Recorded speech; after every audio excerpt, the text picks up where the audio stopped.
আসসালামু আলাইকুম। এই যে একটা আমড়া গাছ, থাই আমড়া গাছ, ১২ মাসি আমড়া। তো গাছের মধ্যে পাতা দেখা যাইতেছে না, গাছের পাতা সব শেষ। এই যে পাতা তাদের পেটে চলে গেছে। আর এই গাছটা ছোট গাছ, এখন যদি এমনিতে বড় একটা ড্রামে কিংবা কোনো কিছুতে লাগাই, এই গাছের পাতা আরও থাকবো না।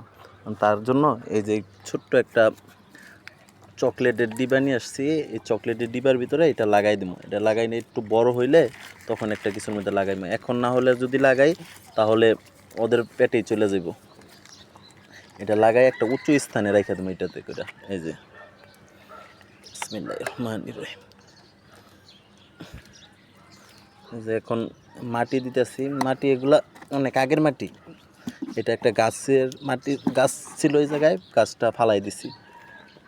গাছের যে মাটিগুলো ছিল এটার মধ্যে দেখা যাইতেছে সার যুক্ত মাটি, এই কারণে আর কোনো আলাদা কোনো জৈব সার আর মিশাই নেই। আস্তে আস্তে বড় হইলে পরবর্তীতে এটা লাগাই দিব এই জায়গায়। তো সবাই ভালো থাকবেন। আসসালামু আলাইকুম। দেখতে এখন কত সুন্দর লাগতেছে এই জায়গায় প্রতিস্থাপন করার পরে।